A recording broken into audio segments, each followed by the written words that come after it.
Cover One, the Draft Podcast. Welcome to it. I'm Russell Brown. With me, as always, CP Christian Page for Week 17 of the NFL, and the college football playoff is today. CP, my man, Happy New Year. How are we?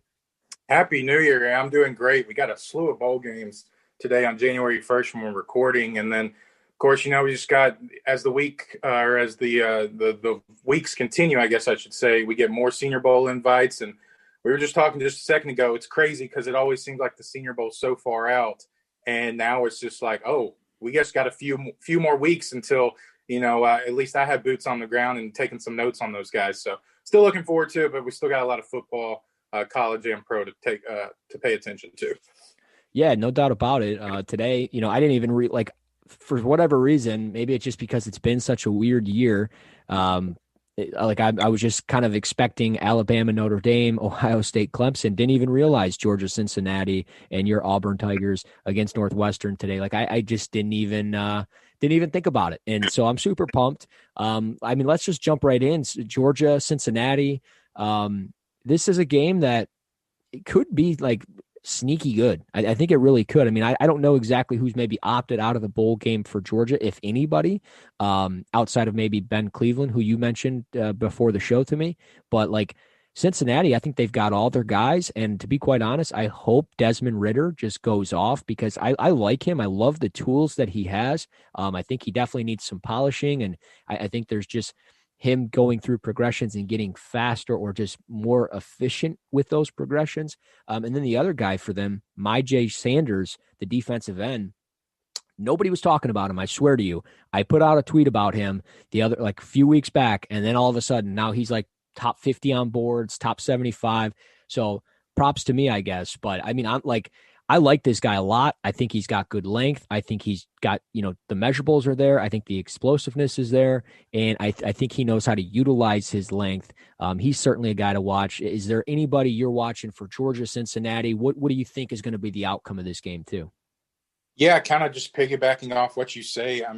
You wrote an article both on Sanders and Ridder, and this is a big measuring stick for Ridder. There's some concerns that he has from maybe some pocket presence and, just some of the abilities, in between the ears. But, this is obviously a Georgia team that people, talk about their defense being one of the best in the league. I know that was at the beginning of the year. But now, they're still playing decent football on the defensive side of the ball. They have a couple guys that may be out in the secondary. Monty Rice, I believe, has opted out of this bowl game at linebacker. So there may be some, benefits that Ridder can take advantage of against that Georgia defense. But I think this is a big measuring stick for him because he's kind of in that maybe tier 3 range, I guess, and now you just, you have to figure out who's tier 1, who's tier 2.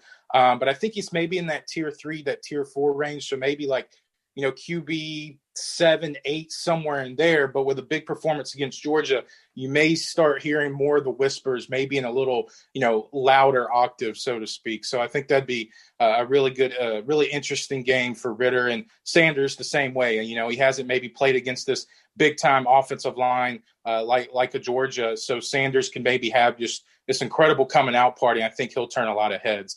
As far as Georgia, we know all the guys. There's a lot of underclassmen here. Zamir White, I don't know his situation as far as going to the league. Ben Cleveland, he's a Senior Bowl guy, but Ojulari, the linebacker and edge prospect out of Georgia, I think he's a stud. You asked me, I didn't even answer your question. You asked me about him, I think a few days ago, but I know you were watching some film on him lately. But he's a guy that's really burst on the scene and has maybe that top 40 type of buzz right now. And maybe a big game here can kind of, push him up at least to the media conversation goes. But as far as the outcome, I'm leaning more towards Cincinnati. And I don't want to pull that whole card of, Georgia's not playing inspired football, this, that, and the other. I think Cincinnati's the more polished team across the board. And I think with consistent quarterback play, consistent defense, I like Cincinnati in this game. I'm with you. I like Cincinnati as well. Georgia will be without, like you mentioned, a couple of guys. You mentioned Monty Rice. You mentioned Ben Cleveland. I don't know if you mentioned Eric Stokes. He won't be playing.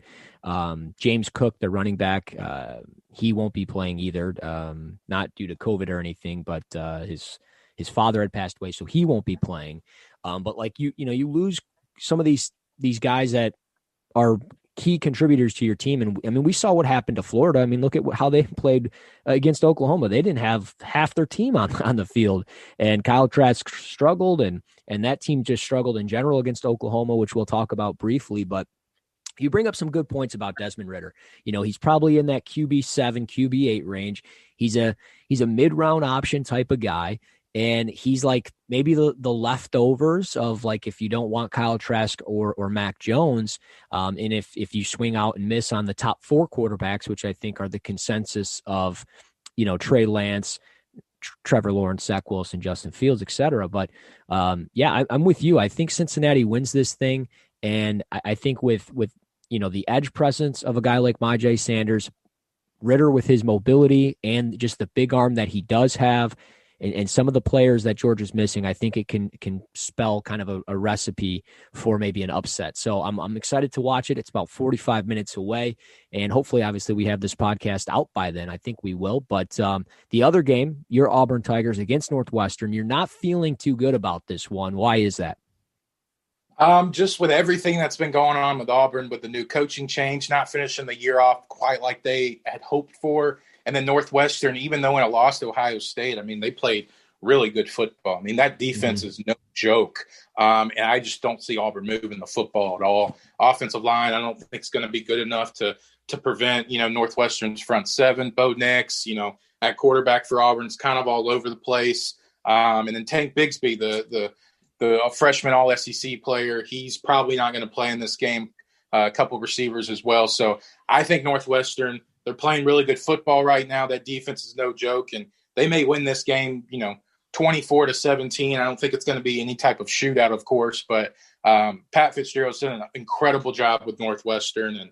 And, you know, they may not have – I mean, if you look at just their opt-outs, their injuries, their COVID list, whatever, I mean, it is extensive, and it's been like that all year. I mean, it's probably over 20 guys, and they're still right now sitting at 14th in the country, just went to the Big Ten championship, had opportunities. I mean, they showed that Justin Fields, I don't want to say he's an average quarterback, he's an above average quarterback, but they definitely showed a lot of his concerns throughout every single drive in that game, and had them, you know, set themselves up with an opportunity to at least win that game or be in contention for overtime or whatever it may be. But this Northwestern team, they got some football players. They may not have a ton of draft prospects on their roster, but they have a really good football team, and I think they get the win versus Auburn. Well, and it's funny, you know, we mentioned Justin Fields playing Northwestern, and it was like a conversation that you and I had on Twitter about Justin Fields, because I was watching more of his tape, and I sent some stuff over to you, and I'm like, you know, you watch him throw this crosser, and it's like, Justin Fields, plant and throw the damn ball. Like he doesn't. He like waits and he waits and he waits, and then he lobs this one up there, and the receiver actually has to jump across the middle of the field to catch it. And then you watch him against Northwestern, and he struggled. I mean, he did struggle. But I think he's a hell of a prize for any team picking second, third, fourth in this draft for this year to get Justin Fields. But to your point on Northwestern, not a ton of draft prospects on this roster. If there is any, I think it's on the defensive side of the football. I think obviously Patty Fisher, the linebacker who's played there for 47 years, it feels like at this point, and Blake Gallagher, the other one. Those are the leading tacklers on the team at 74 apiece.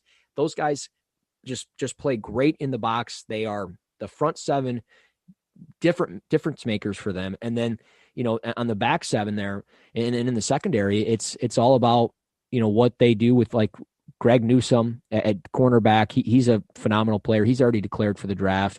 And I wouldn't say phenomenal, but I think he could be kind of a climber, a riser through the draft process if everything goes right. And then they got the freshman who actually I think leads the country in interceptions, and that's Brandon Joseph. He's got 6 interceptions. So you're right. I think it's going to be a game for Auburn to really battle through. They're going to struggle. Just I think because of how their offense has been operating as of late. Bo Nix has struggled, and in Northwestern, and this defense has, I think, played pretty well in what they did against Ohio State. So I'm with you. I like Northwestern, but I think it could be relatively close. I mean, we'll see, but I'm just holding out hope for War Eagle for you. I appreciate it. But yeah, so the big games is Notre Dame, Alabama, and Ohio State, Clemson. Let's jump in. Notre Dame, Alabama. Actually, let's go Florida, Oklahoma first. We'll go into that one first. We'll preview a debacle of a game for Florida. I mean, it probably was expected when Kyle Pitts opted out and so many different players opted out. I mean, Kadarius Toney didn't play in this game. Just so many key guys for that offense did not play. But the key guy that did play was Kyle Trask, and he absolutely stunk up the place in the first quarter with 3 interceptions. What's your spin? What's your takeaway from this one on Kyle Trask and how this one went? Yeah, I came into the game and I've just always had the opinion that Kyle Trask was, he's a super productive quarterback. I mean, to be honest, if we had a normal season, I mean, he was putting up Joe Burrow type numbers.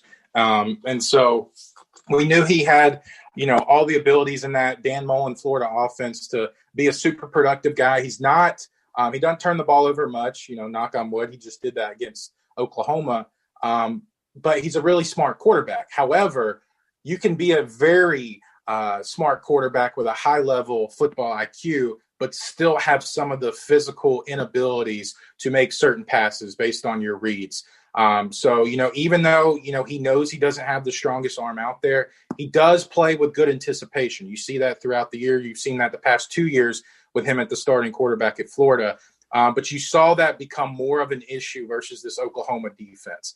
You saw, and maybe that is, the timing without having, I think, your top 4 receivers. It was, Pitts, Toney, and Grimes as well, and I think another guy as well. So, without your 4 top receivers. So I understand the anticipation, the familiarity is not going to be there. But, there's just some reads, like a certain out route, where that's just a timing and a rhythm thing, and he couldn't even execute those. So I don't even think that necessarily matters as much with your receiver, but more as your timing, reading those, whether it was a press corner in that situation, the zone coverage, which again, I think he has a lot of football intelligence, but I think some of his physical inabilities, whether that's moving a little bit more around the pocket, whether that is his arm strength, I think comes into question. And is he a first-round pick? I don't think he is. Now, could he be selected? Maybe. Is he going to be graded that way for me? Absolutely not. I think there's just a small, maybe 2 to 3 guys that are going to be in that first round grade wise as far as quarterback goes. But could he be a back end, 25 to 32 pick for a quarterback for a team back there? Maybe so, because he has a little bit of upside. But I think some of those physical limitations that we saw on display against Oklahoma here, those are the concerns that we've had for a while, and those are the concerns that really came to fruition in this game. Unfortunately, it had to be his last game of his college football career, but, it had to happen. It was already on tape. This just came more to fruition against the good Oklahoma defense. For sure. And I'm with you. I wouldn't take Kyle Trask in the first round. I think a team might do it in the back end of the first round. I mean, could it be like Pittsburgh? Maybe. I mean, without question. But I think I'm with you. I think there's so much with him that looks good, but then when you do get into this situation, because I mean, let's be honest, when he goes to an NFL team, he's not going to have Toney or Pitts and all that stuff. And sure, he'll go to an offense. He's going to get his timing down with those guys. He'll learn those guys and all that. So I'm not doubting that, but what I am doubting is the fact that, you saw what he did in this first quarter. Like you mentioned, the out route, he struggled there. You watched the other interception in the end zone where it might have gotten deflected, but he starts scanning to his right, he bounces and he looks to his left and he progresses to his left and then he throws it, but it's an absolute duck. And you see this type of stuff and it's like, man, with the ability not to move around or the lack of ability to move around the pocket and be the mobile quarterback that fits today's NFL, then this arm looks like it's just kind of like a noodle essentially at times. I mean, I have to really wonder how you grade this guy. And I'm with you. I'm not going to be giving him a first round grade, not just simply off this game, but just off the games that I've watched. I don't see a first round quarterback. I think he's been helped tremendously from a guy like Kyle Pitts and Toney and Grimes. And I mean, yeah, he's still got to make the throws, but I don't see a first round quarterback, which is unfortunate because I think he's a great guy, but yeah, it was a brutal watch against Oklahoma and Florida. I thought it was going to be a little bit closer, to be quite honest, but when it was 31-13 I'm like, well, this one's over. And Trask wasn't even playing in the game. And Emory Jones is coming out and throwing up all over the football and doing that stuff. But I will say for Oklahoma, the player that has been back now for a little while, and that's Ronnie Perkins. He came back from a suspension, and he's got 5.5 sacks this year. I liked him. I think it was last spring I watched him, or maybe in the winter I watched him last year. But either way, I liked what I saw from him then. Then he was suspended, didn't really keep up with him this year. But going into this game, seeing what he did, and then kind of keeping tabs from the other day till now, it's like, wow, he's actually played pretty well this year. And Ronnie Perkins at 6'3", 250 for OU is a player that is that edge rusher type of guy that brings versatility because he goes all over the place. I think he could be, if some of the off the field stuff and if anything is off the field, questionable, if that clears up, I think this is a guy that is certainly in that top 100 conversation for because of the position and because of what he brings. I mean, he's versatile, and again, he's disruptive. I love guys that are disruptive. You don't necessarily have to give me, 20 sacks a year. That's great. But if you're getting pressures on the quarterback, he had 2 in this game. If you're getting pressures on the quarterback, that's all I can truly ask for out of a guy. And his production's been relatively consistent over his career, around the same numbers every year. So I don't see really any concerns. I think you get him into an NFL team and with an NFL coaching staff on the defensive side of the football, I think that they can really blend this guy into possibly something. The first team that comes to my mind for him is the Pittsburgh Steelers.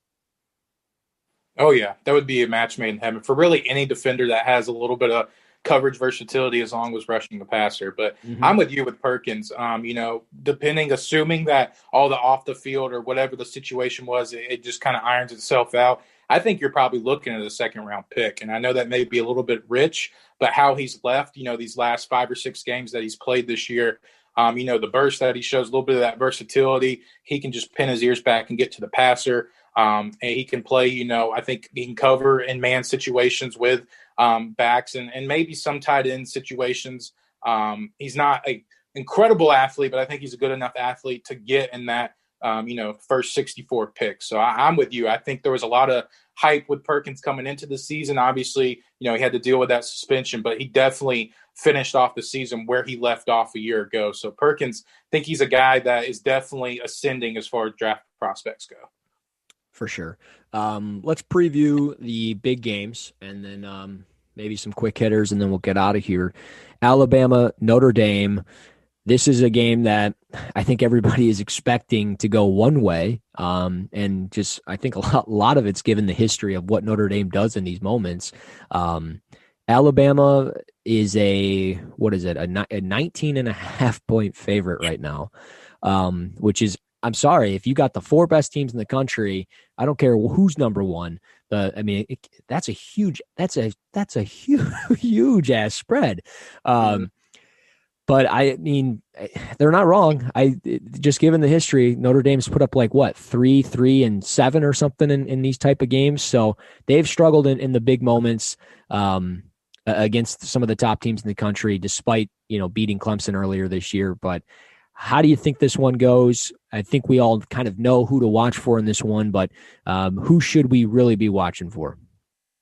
Yeah, I think Alabama wins pretty big. I mean, poor Ian Book, he just got harassed by Clemson in the last game, and it's not going to get much better against Alabama. And, I mean, I'll pour one out for him because I think he's had a really good year. He's just he kind of has that Connor Shaw vibe back at South Carolina where, he's just a gritty guy, and he's going to leave it all on the field. And I really respect that. And, right now he's projected to be at the Senior Bowl. So, maybe just with some, the top tier talent guys, we'll definitely get to see him, maybe what he's really made of. I don't think he's an NFL quarterback. There's probably a lot of people agree with that sentiment, but he could gain, he could earn some stripes in this game. But as far as who to watch, Jeremiah Owusu-Koramoah, the linebacker edge prospect for Notre Dame.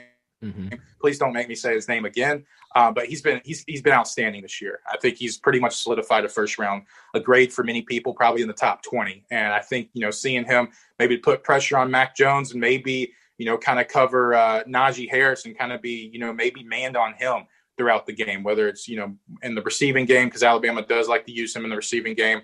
But, just maybe just kind of being a spy and just kind of taking him away from the game. But then when you do that, you open up for potentially the Heisman winner, Javonte Smith, on the outside. So Notre Dame definitely has its work cut out for him. They do match up okay in the trenches, so that is something to look forward to. But just based off, what they just showed against Clemson and Trevor Lawrence picking them apart, it's probably going to be more of the same versus Mac Jones in Alabama. Yeah, I don't expect much from Notre Dame. And like you mentioned Ian Book earlier, you don't think he's an NFL quarterback. I don't think he is either, as far as being like, you mean being a starter, like, because I think he's going to get drafted. Oh, yeah, I do. Oh, okay. All right. I was going to say, like, wait a minute. You guys, you're writing him off already? Long-term career, yeah. I don't see anybody drafting him to start within the first couple seasons. Yeah, no, without question. I mean, could he go to like the Canadian Football League and be a stud? Probably, but no, I mean, I hope he gets drafted, and like I root for the guy because, like you mentioned, he's gritty and he puts it all out there every single time he's on the field, and he wins. I mean, yeah, he's got a good football team around him, but he wins, and he puts the team on his back sometimes just as much as the team bails him out or bails the offense out, and the defense comes up with stops. Now, I will say Kyron Williams, the running back, we'll be talking about him in a couple of years because that dude's a stud. But I'm with you. I like the game in the trenches is obviously, I think, going to be the huge difference maker. And just with Alabama, I know they lost Landon Dickerson, my boy. But like Deontay Brown, this whole offensive line, Emil Allure, I think is how you say his name. He's a stud, just all the way across the board. Alex Leatherwood, like for me, that's going to be the big difference maker. And I think Alabama, their offensive line as a unit is some of the fastest, the quickest offensive linemen I've maybe ever watched, like completely from left to right, all the way across the board. Like they're all so quick. Their first steps are explosive. Their pad level's consistently low. They move incredibly well in space. So like, it's just very impressive to watch. And you mentioned Najee Harris. I mean, 24 touchdowns already this year. He could very well have 2 to 3 touchdowns today. And Mac Jones, just what he's been able to do with Devonta Smith, and what Devonta Smith has been able to do is really incredible for a guy that, is listed at 175. Some people think he's playing like around 168, 170. So you don't really see that for a number one receiver to play at that size, that skinnier type of receiver. You don't really see these types of numbers, but he's been doing a phenomenal job holding it down as the number one receiver after the Jalen Waddle injury. So I'm with you. I don't expect much from this game outside of maybe Alabama putting up like 30, 35 points and Notre Dame struggling to get to 10. I mean, I think it's going to be like that type of game. I hate saying it, but that's just how I see it. The big one, though, that I'm going to watch for is Dylan Moses, because he's struggled a little bit this year. I think he struggled a little bit for the key fact of just coming back from an injury and all that stuff. Remember, it was a significant injury, so he looks a little bit slower. He doesn't necessarily engage as quick or dissect as quickly as he normally has done in the past. But I would still take a shot on this guy, and I've seen a lot of stuff where he like falls out of the top 50 of the conversation, and I think that's just asinine. I understand how good some of the linebackers are in this class, but to not have him in that, in my opinion, that top 40 conversation, I think is just asinine. I think Dylan Moses is still a very good linebacker to take in this draft. I don't know if you feel the same way on Dylan Moses at all, or if you've written him off. No, I haven't written him off. I mean, if I was a betting man and said, is he going to go in the first round, I'd probably bet against it because I think he's probably just right outside. But like you said, if he goes past pick 50, then I will gladly pay up my bet on that end, because I think he's a top 50 player regardless in this class. And sure, he took a step back, but the where he was standing already was still pretty significantly high. I mean, we were talking about a guy, last year before the injury, he is probably a top 7, 8 just player regardless of position in this class. And even last year's class, I think he would have been up there in the top 10, top 15 range as well. So it's still a really talented player. And like you said, there are some, maybe burst concerns as far as, maybe being more explosive out of his stance. Some of those concerns are coming to fruition this year. But The guy played with so much acceleration in his first few seasons at Alabama. You know, if he takes a tick back as far as that goes, then he's still pretty explosive. He still has a lot of burst to quickly read and react. So Dylan Moses, sure, he may not be a top, 32 pick, first round, but I think he's still selected at least before pick 50. I hope so. And if it's, any hope for me, it's the Detroit Lions that take him with Robert Saleh as their head coach. But I digress. Let's jump into the big game, the main one for today. Clemson and Ohio State. Clemson's a 7-point favorite in this one. Do we think Ohio State, 'cause I know people that don't think Ohio State stands a shot. I mean, do you think they got a shot in this one, or is it all Clemson and all Alabama today? I mean, I think Clemson wins, but yeah, Ohio State. I mean, we don't have to sit here and run down draft prospects because you'd pretty much just almost name all 85 scholarship players for both teams. So it's like, yeah, if they have that, they can match tick for tack for Clemson. So of course, Ohio State still has a chance, but some of those concerns we were talking about with Justin Fields, I think you may see a little bit more of them or some of the same against this Clemson defense. Justin Fields, if you throw pressure at him maybe a little bit, throw something a little different in coverage, which I'm sure defensive coordinator Brent Venables of Clemson definitely will do. So you put Fields, in some maybe awkward situations where he has to read things on the fly.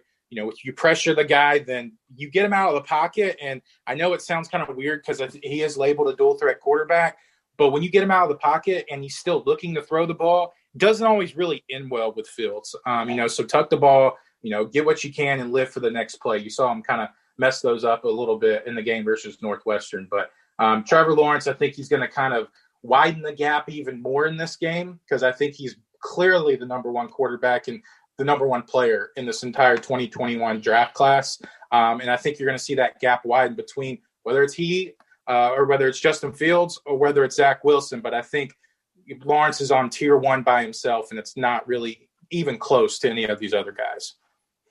Yeah, future Jacksonville Jaguar, Trevor Lawrence. That's right. So he got some good news over the past couple of weeks. Yeah, he doesn't have to worry about taxes and all that stuff. So good for him. But no, I mean, I'm with you. I think Clemson wins this one.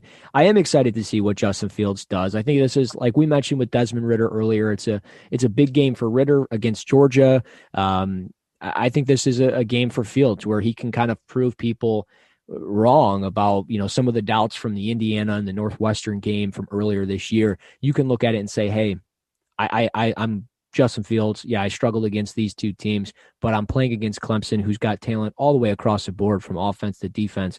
And I did this, and my team did this. And, maybe they lose by a last-second field goal. I don't know. Maybe they win. I don't know. But I do think Clemson wins this thing. I think Trevor Lawrence with Amari Rodgers, Cornell Powell, who has come on strong this year, especially the last few weeks. And then obviously Travis Etienne, what he's been able to do this year as a pass catcher, I think has been phenomenal. I mean, he's always been a fairly good pass catcher, but this year, 44 receptions, and just the explosiveness that he has. No doubt about it, Clemson's on a mission with guys like Lawrence, Etienne, and some of the guys that they've had come back. So I think Ohio State will keep it competitive, but if it's anything like it was, what was it, last year when they made the adjustments at halftime, Clemson, then obviously those adjustments will be the downfall of Ohio State like it was last year. So I don't know. I don't have a score or anything, but I'm just excited to watch both those games just because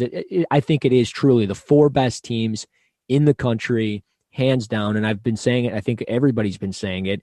And it's weird. I've been on some radio shows and they've been like, oh, well, I think Notre Dame's pretty good. They're their second best team in the country. And I think it's been Clemson and Clemson and Alabama all year long as the two best teams in the country. So that's today's slate of games. That's the draft prospects. We've had some other players though declare. I will start with this. Davion Nixon, defensive tackle out of Iowa. He has declared for the NFL draft. I love this guy. He's my top ranked defensive tackle, and I think he's a guy that is probably going to go in the first round. I'd be a little surprised if he doesn't. And much of the year was spent like Jalen Twyman out of Pittsburgh, Jay Tufele out of USC. Both those guys were getting the first round hype, and Nixon is the guy that played and did, I think, exactly what you expected him to do. I mean, he showed his versatility. He showed his disruptiveness. He showed his, he doesn't have length, but he's stout and he's powerful and strong. And again, with the quick step, I love Nixon. I think he's a top 20 pick in this draft, top 25 type of player in this draft. Former JUCO transfer from Iowa Western Junior College to now a future first-round pick. I'm pumped about that one. You got anything on some recent guys? Yeah, I've been watching some North Carolina lately, and unfortunately, their whole offense seems to, well, some players on defense opted out against their game tomorrow versus Texas A&M. So I would definitely take Texas A&M and whatever the spread is in that one, because both running backs for North Carolina that have been absolutely electric this year. Javonte Williams, Michael Carter, both guys have opted out. Both guys will enter the draft. Chaz Surratt is doing the same thing. He's opted out in this game. And De'Ami Brown, the explosive wide receiver for North Carolina as well. So, I mean, a lot of offensive firepower. I mean, Phil Longo's their offensive coordinator. He was the same offensive coordinator over at Ole Miss with A.J. Brown, DK Metcalf, and a couple of other guys. So you know how explosive that offense can be and the talent, that he's working with there. And the numbers speak for themselves. And I'll just focus on the running backs with North Carolina. I'll probably have an article, maybe a little bit of a film analysis later on. But both these guys have just been incredible this year. I think Javonte Williams is probably the higher-rated draft prospect at this time. Maybe a little more utilized in the receiving game, more explosive, has a little more juice. But Michael Carter's more of that in-between the tackles guy. You don't have to pigeonhole him there, but just kind of his body type and his athleticism kind of not necessarily limits him, but his bread and butter is going to be more in between the tackles. Has really good vision, though. Has kind of that, power that he can, beat you at the line of scrimmage and make that one cut to explode to the second level. So both of those running backs, I think, are outstanding players.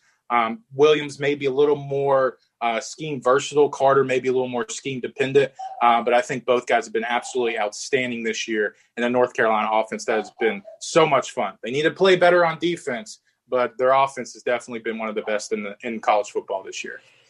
Yeah, man. Javonte Williams, Michael Carter. I know we've hyped them up quite a bit on this podcast, but both very good. I think Javonte Williams is the better of the two, in my personal opinion, but it truly is like the Sony Michel, Nick Chubb conversation from a few years back out of Georgia. Like, who would you rather have? And I don't know if there's a wrong answer with either one of those guys. They just project well to the NFL. Another guy I've watched, and then we can probably get out of here if you got nothing else, but Sidarius Hutcherson, lineman he's the left guard for South Carolina, experienced player. He's a fifth-year senior, over 30 career starts. Watched him a little bit last night. Like what I'm seeing. I don't see a ton wrong. I think there's definitely times that he false steps, lunges, and just kind of weird lower body movement or just positioning that forces him to kind of fall over or, I don't know, miss his block a little bit, miss keys. So I like him, though. Don't love him compared to some of the other guards in this draft, but I do like him, and I think there's a spot for him in the NFL. I think he projects definitely more as a depth player right away, but I think with time you get a starter out of him. So I like Sidarius Hutcherson. I don't know if you've seen him at all out of South Carolina, being the SEC guy that you are, but I like him quite a bit. Outside of that, I don't have much else, man. I mean, we did a hell of a show today. I don't know what anything else you got? We did. No, just everybody have a happy new year. Enjoy some nice college football playoffs and bowl games. And then the NFL playoffs will be here before you know it. And a lot of course, week 17, we have all these different scenarios where an AFC, 5 or 6 different teams can make it. So I just love it that it all comes down to the week 17, and it's just going to be awesome. Yes, it's officially draft season. That's what it feels like. And I mean, it's been draft season on this podcast all year, 365, because we never stop talking about it. But it officially feels like it once we get through Sunday and week 17's in the books and the draft order kind of gets set. The top 15, the top 18 picks or whatever it is set. So I'm excited for that. No doubt about it. The top 2 picks are set. The Jets have the second pick and the Jags have the first pick. But yeah, I'm excited. I appreciate it. Everybody stay safe.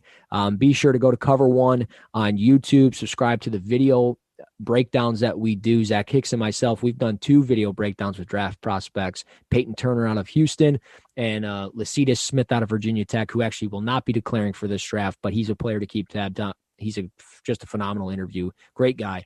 Other than that, be sure to subscribe to the podcast, Cover One Draft Podcast. You can find it on Apple Podcasts, Spotify, wherever you get your podcast. You can find us. Be sure to rate, review, and subscribe. And of course, find us on Twitter at Russ NFL Draft, @_Christian Page. CP, my man, enjoy the day. Be safe. I will talk to you next week. And everybody else, we will talk to you next week. This is Cover One, the Draft Podcast.